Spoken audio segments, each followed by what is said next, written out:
Fellas, we finally out here. It only took a little over 2 years, but today, finally, I get to talk about WARNO. The latest title in the line of Eugen Systems strategy games. I've had numerous requests in the past to make a video about WARNO, pretty much ever since the Wargame Red Dragon video, a game I've managed to sink a couple of hours into here and there. This video was always going to be made eventually. However, if you've seen the Red Dragon video, you might know that I like to describe myself as a single-player campaign cuckold. WARNO has just recently come out of early access. And with that, we finally have some goddamn content, with more to come. Looking at the devs 1.0 community update, we can see that... Jesus Christ. WARNO! It's a game, a perfectly balanced, fully refined experience, meticulously tailored for the purpose of testing out your genius Donbass strategies that you've concocted whilst listening to far too much Perun at your job. I'm speaking purely for myself there. You can do this now because WARNO is going realistic. Hell, it's downright a simulator, according to the description. Like, there is a lot to like in WARNO. I've been longing for a return to Europe after the countless hours I've spent playing in the Far East themed maps of Red Dragon. And if you are a fan of the Wargame series, then there are far worse games to put your money towards. Let's be honest, if you loved Red Dragon, you probably already own WARNO. Though the game has much more in common with Steel Division, and while those games never managed to hook me in, I was looking forward to see how Eugen was going to translate this new, realistic game philosophy into a more modern setting. I am saying all of this because I have a lot of complaints with the game. So much so that on the first day I started making notes for this video, I wrote 1600 words, of which only 2 paragraphs ended up saying anything remotely positive. Thankfully, I found a lot more to like in WARNO since then, but some of the problems are baffling. To the point where this sometimes doesn't feel like a game that was made by a dev with 6 other real-time strategy games under its belt. I'm going to go through these problems not to dunk on the game, but because I really want to see it improve. However, before we get into all of that, we have to talk about the one thing that really separates WARNO from the games of Eugen past. While technically not a first for the company, it's something that they had never done before to such an extent. Let's talk about early access.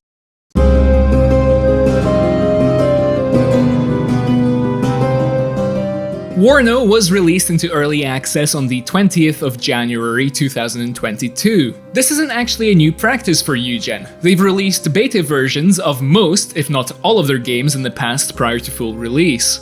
WARNO is different though, because this game didn't begin live on the Steam store as just a beta released a few months before the official launch for player testing and balancing feedback like Red Dragon did, for example. WARNO was released very early into development, to the point where the only content present in the game consisted of skirmishes across a measly 4 maps, with no more than 2 divisions to test out, 1 per side. This was far from enough content to justify a purchase for many but the most dedicated wargamers at the time, and it definitely raised some red flags for me. But to give them the benefit of the doubt, it did give WARNO the potential of being their most refined game to date. Getting feedback from players this early in development could have radically changed the direction this game was headed in, and as time went on, WARNO did see some major economy and rebalancing changes that fundamentally changed the way the game played. The pacing of the game was slowed down drastically due to complaints of units getting instantly obliterated before even being able to get a single shot off. And I also remember unit costs getting a major overhaul at some point in development that made it more viable to have more than just 1 tank at the start of the round. In the first week of the game's launch, the pacing of the game was extremely fast,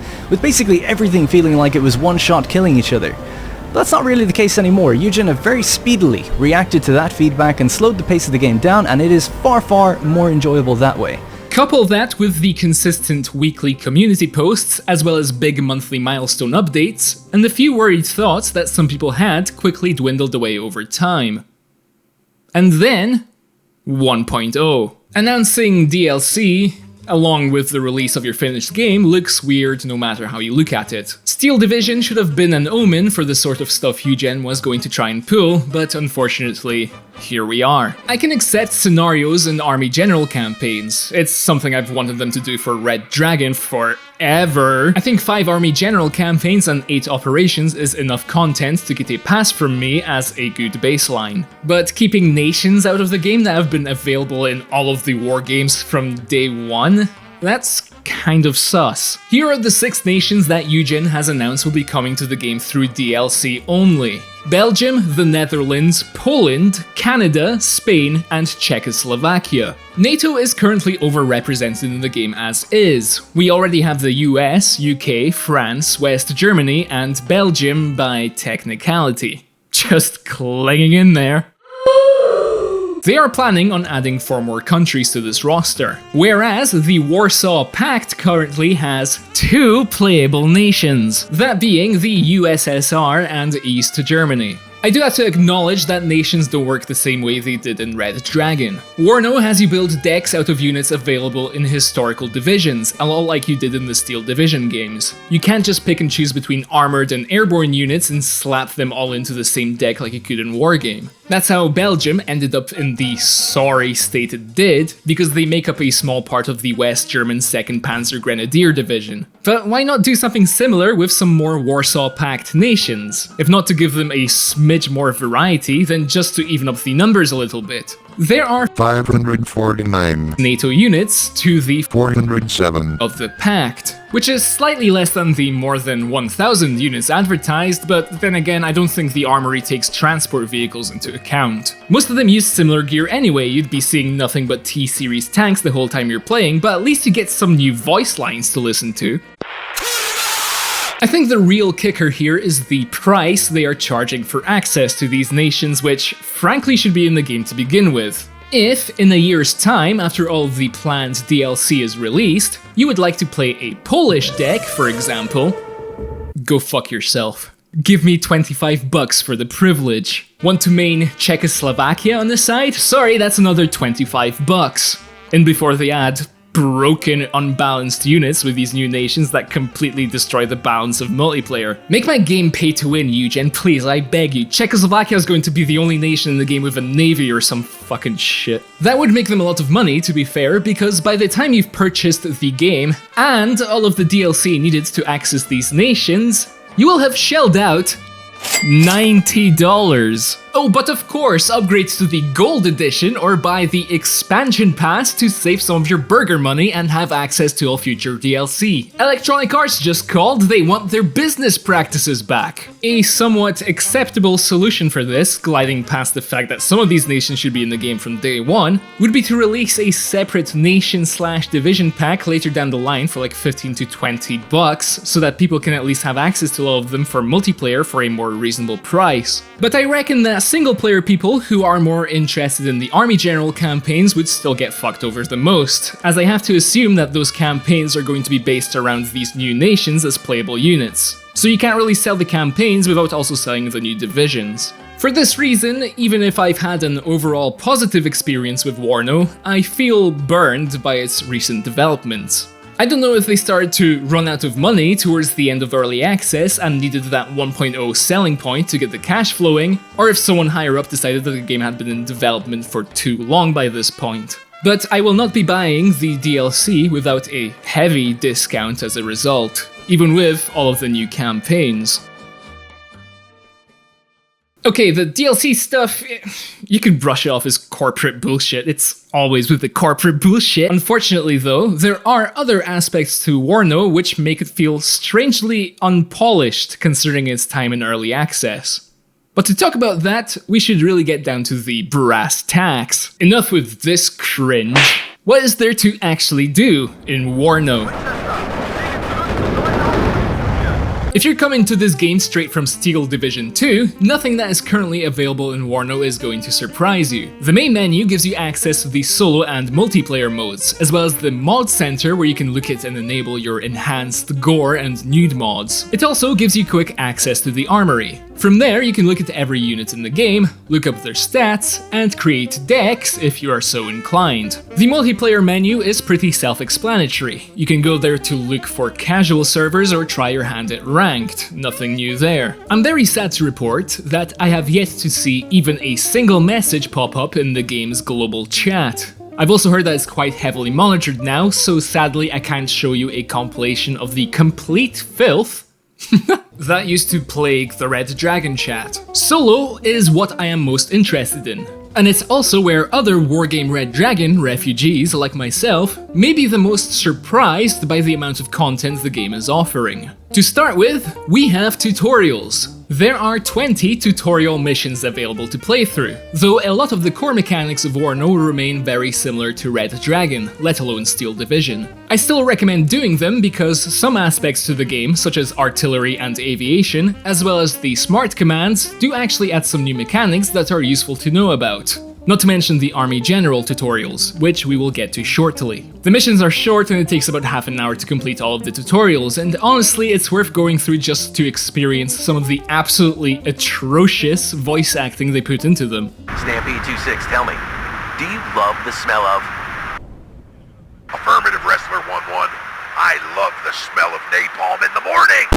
I remember it being this bad when the game was still in early access, but I was fucking shocked to find out that this wasn't placeholder voice work. Skirmish barely needs mentioning. It works pretty much exactly like it did in Red Dragon, down to the unit economy, the two combat rules being conquest and destruction, and the fact that you can come here to test out your new decks against AI, which is pretty much the only reason I can see for anyone actually playing solo skirmishes. They get boring pretty quickly. The last two modes are where it gets more interesting. Historical battles from Steel Division 2 have made their way to WARNO in the form of operations. There are 8 of them in the game as of now, and this amount is going to double 1 year and $50 later. Let's not go there again. Shut the fuck up. These are pretty fun for what they are, which is kind of like what the campaign missions used to look like all the way back in European Escalation, and I guess the first Steel Division game. Most of the objectives in each operation are varied enough to make them interesting and to stand out from each other, though there are a couple that are literally just skirmishes with voice acting. Backhand Blow and... come to mind. I find most of them to be quite challenging too. The replay value for me mostly lies in trying to grind my way through elite difficulty in at least a couple of them. However, the best is saved for last. The one game mode in WARNO that will likely see me dumping 500 more hours of my life away in this absurd experience we call life.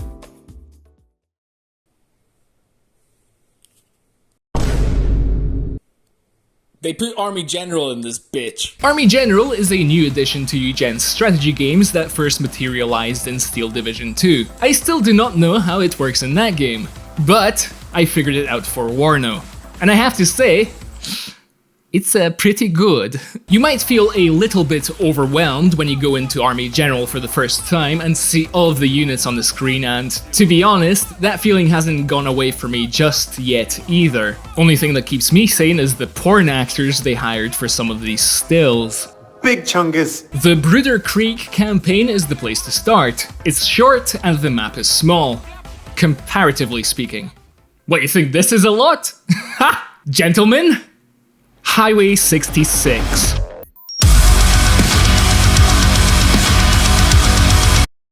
So yeah, Bruder Creek it is. It's a great starting point because if you play as NATO, you begin with just 2 battalions to worry about for the first couple of turns, along with a couple of air wings. One of these battalions is a powerful US armored cavalry regiment that can handily fend off pretty much anything the enemy is going to throw at you at this point. After a few turns you will have more to play with, but it does a good job of not overwhelming new players too quickly with too much stuff on the screen. The first thing it's going to do when you start also is throw you straight into a tactical battle, which most players are going to be more familiar with. You could also auto-resolve, but retreat is not an option, for some reason.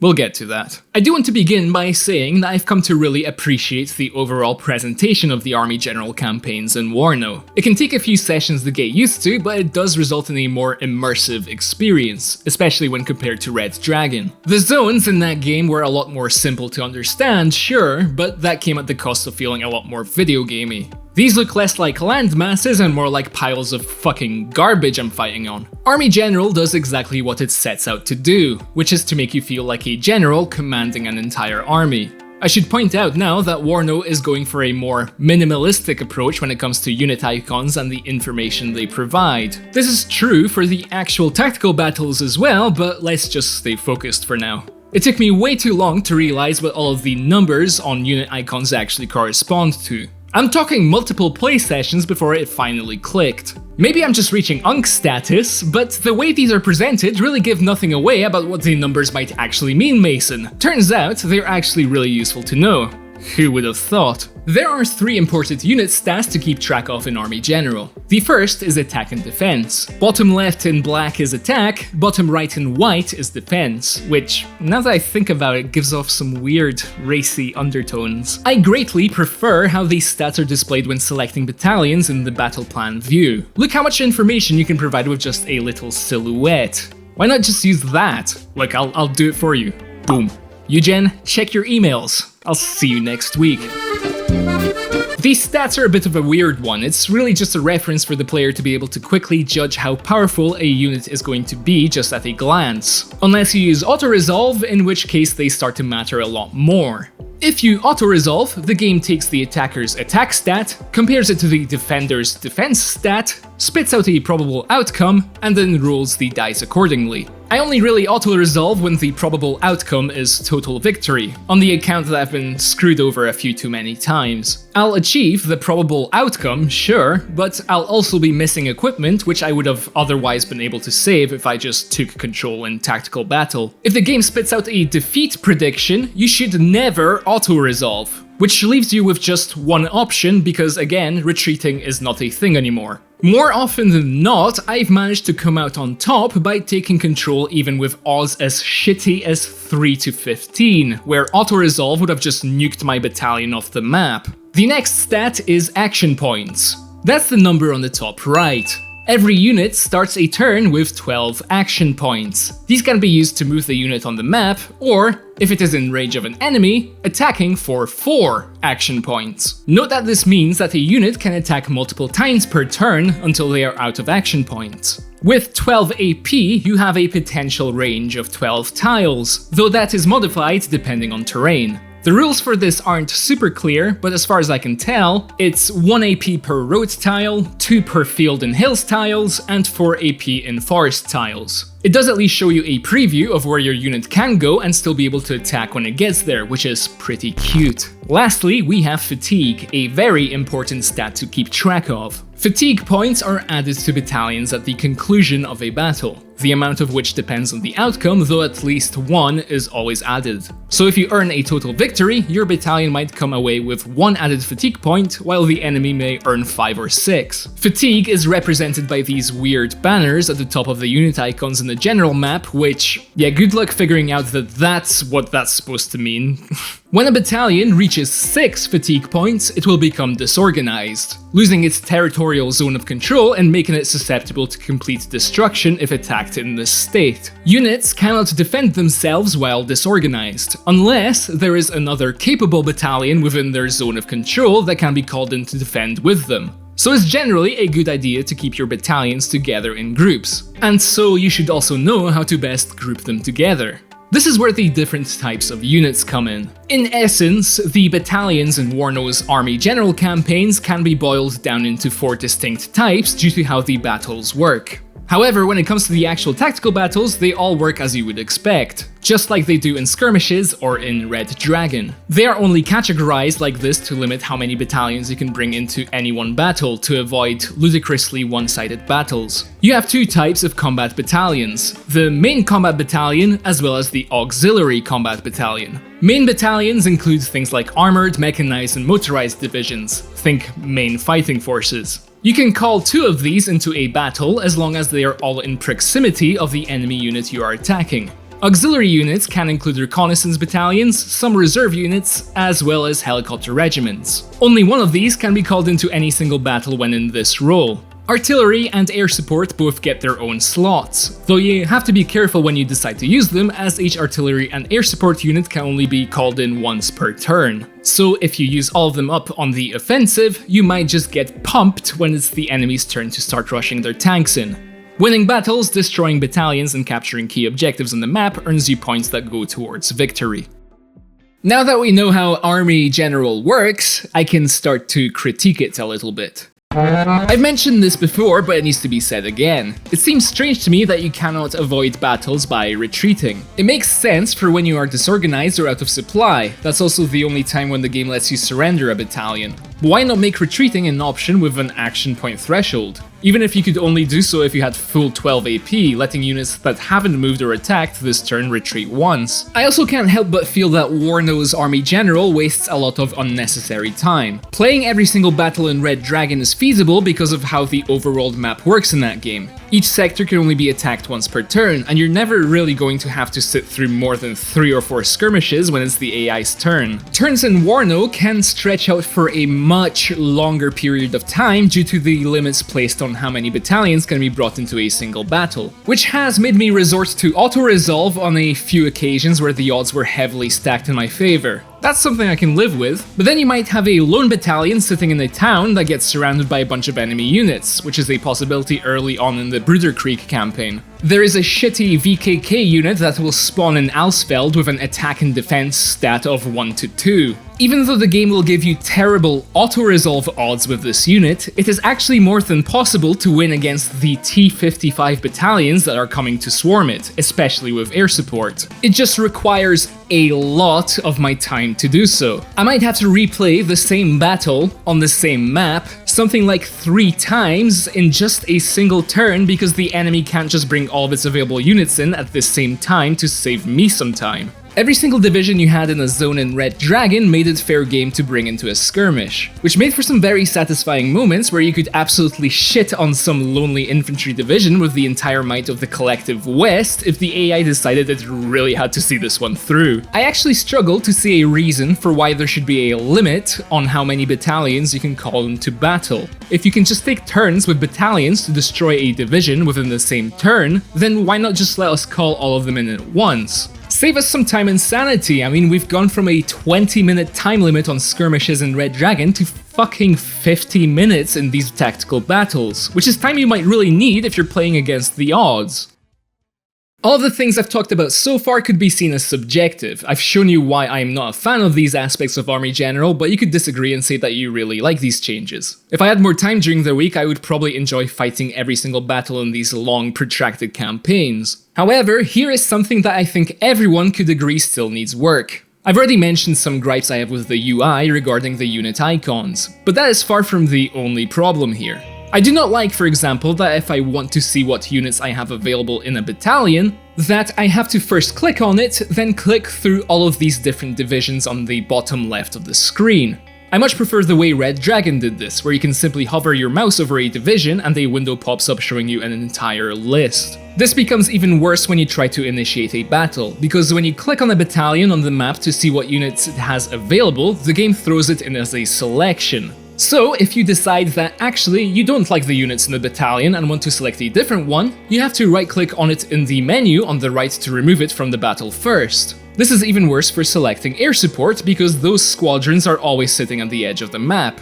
There has got to be a better way of making this information accessible to the player in the battle deployment phase. Part of the problem is the categorization by divisions, which was also done in Steel Division 2's Army General campaigns, as opposed to the usual skirmish way of doing it that is present even in this game. Using this system would make the tactical battles in the game mode objectively more playable, but we'll talk more about that later. There is also the fact that there is no easy way to see what units the enemy is going to have in a battle. Again, you can click on their battalions and see the units they have available, so it's not like they're trying to keep it a secret. There is a tactical combat preparation screen where you can review all of your own units, but why the enemy units don't show up in this same screen, I have no idea. And just while we're still bitching, these screens that show up at the start of the Army General campaigns, which tell you which side gets to go first, look like complete dog shit. I'm sorry, but look me in the eye and tell me that these aren't placeholder images that they forgot to replace before coming out of early access. Overall, I do like what Army General is offering to the Eugen strategy game formula. It is a much more immersive way of doing campaigns for these games. It adds a lot more complexity when compared to what was offered in Wargame. And with how massive some of these campaigns get, and considering that you can replay all of them both as NATO and the Warsaw Pact forces, there is a lot of content here that will have me returning to WARNO's Army General for a very long time. I spent a lot of time going through what bugs me about the game, but ultimately that is because I really like what Eugen is cooking up here. It's just unfortunate that it seems they were too busy pre-planning DLC to address some of these rougher edges. Hopefully we will see some updates that improve upon them post-release. But of course, that's only half of the story with WARNO. Army General is good and all, but you can't make a video about WARNO without talking about the real gameplay it offers. I will be using the tactical battles in Army General to talk about the gameplay, but most of this stuff translates directly to regular skirmishes, like what you would find if you want to play multiplayer. If you've played a Eugen strategy game before, then most of the fundamental gameplay elements in tactical battles and skirmishes are going to be very familiar to you. Doubly so if you also played Steel Division 2. The only real difference lies in how capturing zones works. Where zones in Red Dragon were captured by parking command units inside of them, they no longer have to be stationary to perform the same task in WARNO. Once a zone is captured, you also don't need to keep your command unit inside of them anymore. They will remain under your control as long as your opponent doesn't put one of their own command units within their borders. Other than that, the other changes made to skirmishes and tactical battles are quite minuscule. So let's switch it up and start with what I consider to be positives first. The overall presentation is really good. The graphics looking top down are really nice, though sometimes I do feel like everything is a little bit too shiny when you zoom in to get a closer look at your units. It gives me a weird Unity engine vibe in that respect. But it's the sound design that impressed me the most with WARNO. It's a massive improvement over Red Dragon. Gunfire sounds distinctly different depending on how far away the camera is from the source. You can hear ammunition cooking off when units are destroyed. Airstrikes have never been more satisfying just due to how good explosions sound in this game.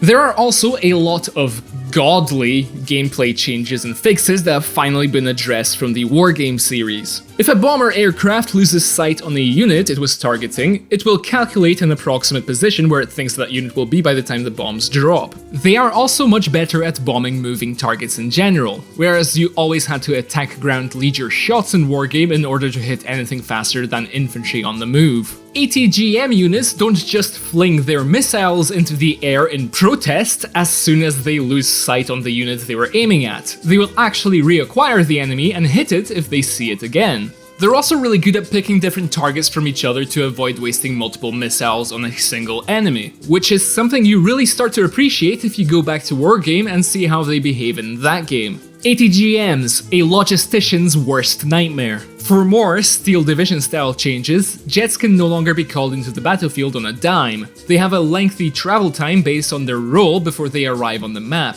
Air-to-air fighters are the fastest and only take a couple of seconds, but bombers can take upwards of 10 seconds before they arrive. This does a good job of preventing spam. The instant arrival of bombers in Red Dragon made for very lazy responses to even the slightest threat you can encounter. Now you have to plan ahead a little before sending them out, during which time the situation could change enough to where you might decide to use them somewhere else, or just have them loiter around the edge of the map until a better opportunity arises, since they now last a lot longer before having to leave and refuel. Smart commands from Steel Division are also in the game, including counter battery for artillery, which I've been using quite a lot. There are also a lot of large urban areas in many of the maps, the building zones within which can actually be destroyed to prevent infantry units from being able to hide in them. Using orc tactics by completely leveling cities with bombs and artillery is a lot of fun while also serving a real gameplay purpose. Transport vehicles that bring infantry into battle can also be sold, not only removing a lot of useless clutter from the map, but also providing some refunded deployment points in skirmishes. Not in tactical battles though, I'll explain soon. Because for every step forward, it seems like we have to take a step back. The problems start off small, but as you look at them in totality, they become kind of baffling. Let's start with the UI since I've already talked so much about it. WARNO is full of weird, unintuitive design choices when it comes to the user interface. Logistics vehicles have a yellow meter next to their icon, which I have to imagine is there to show you an estimate of how much supply they have available to give out. I actually have no clue as to where it's getting its information from. If you look at this helicopter, you might be forgiven for thinking that it's almost completely full, when in actual fact it only has around 40% supplies left. I actually don't know how to interpret that. I think that the bar always totals up to 1000 supply, so if you spawn in a logistics unit that only carries, say, 500, it will come out with half a bar. On the flip side, units that hold more than 1000 supply have to start adding these weird nuggets on the side because that's clearly such an obvious way of representing that piece of information. I don't know who thought this was a good idea. All I need to know is how much supply does this fucking truck have compared to the amount it started with. Getting a look at the stats of infantry transport vehicles is unnecessarily difficult. I had to go back into the game just to check if it's even possible, and it is. The box you have to hover your mouse over to get that info is just pixels in size, so it's really easy to miss. The unit health display is a bit of an enigma. It works fine just for single units, but in groups of 2 or more it might show slight damage in the unit icon, even if there is in fact one tank in the group that's literally on 1 HP. The only indication you get if something is going wrong is if the wrench pops up next to the icon, but I don't understand why the overall unit health in groups isn't an average between all of them. Speaking of grouping, that feature has been entirely cut from the game. You remember how you could take up to 4 units in Wargame and click regroup?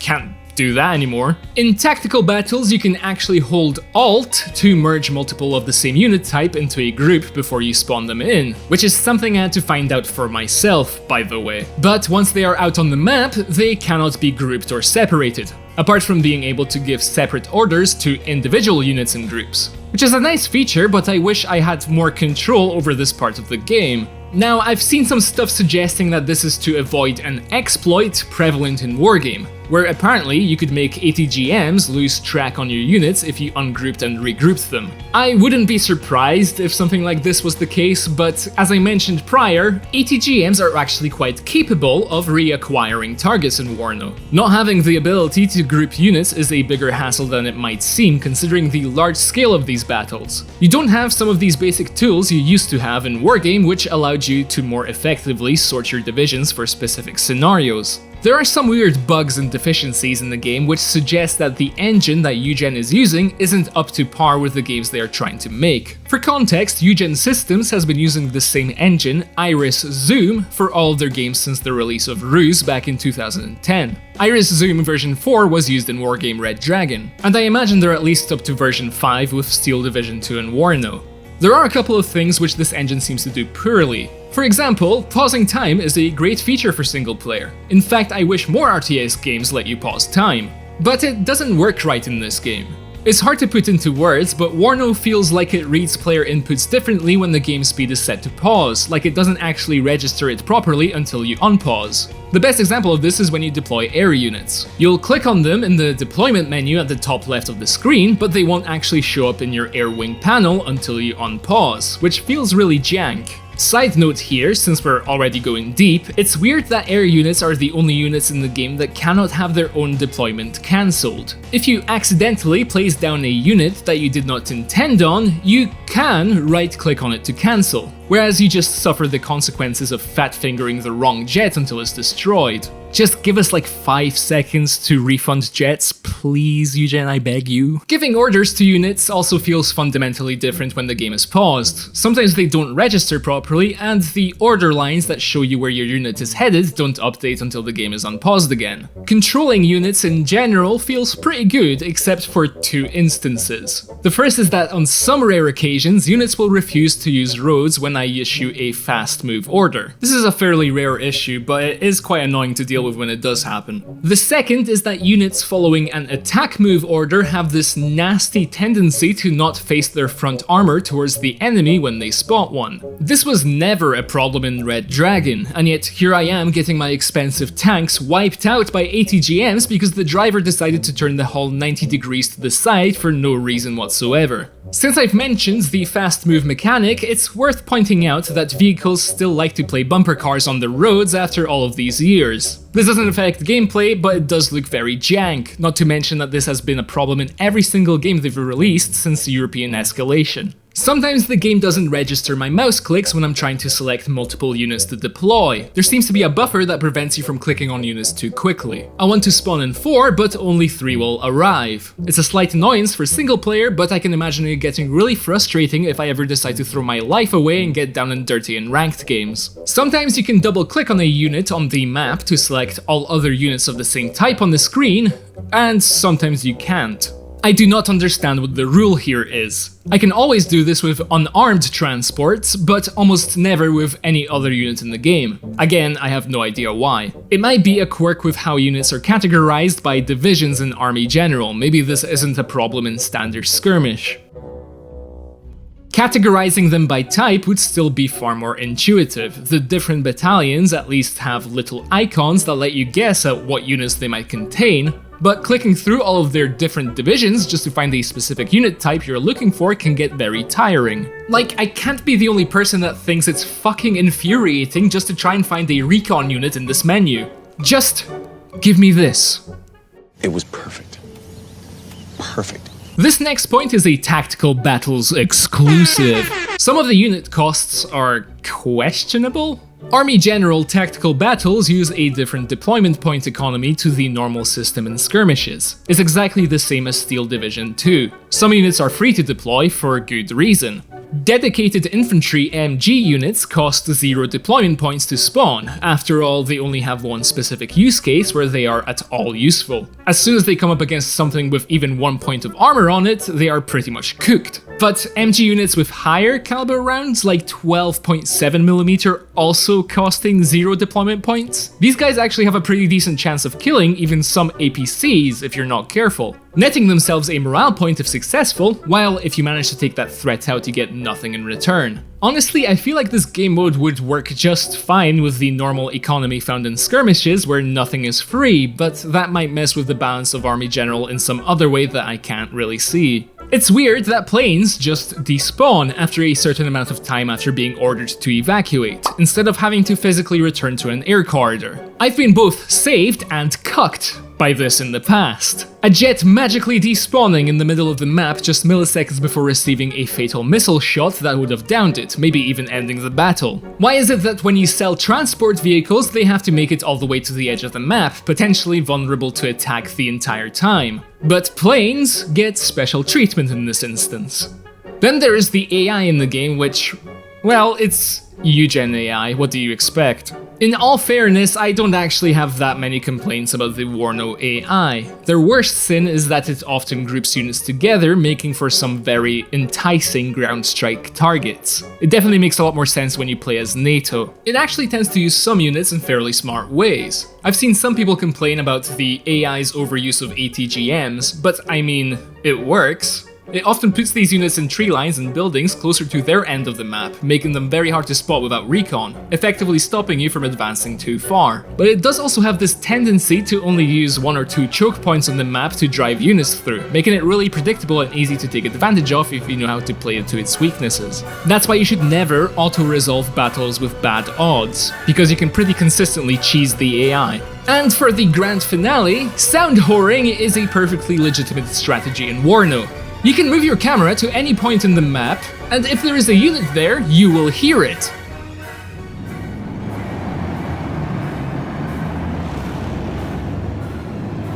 Doesn't matter if you've got line of sight on it or even if you've seen it once before. If it's there, you can hear it. How is this not considered an exploit? And there's ranked multiplayer in this game? Oh my god!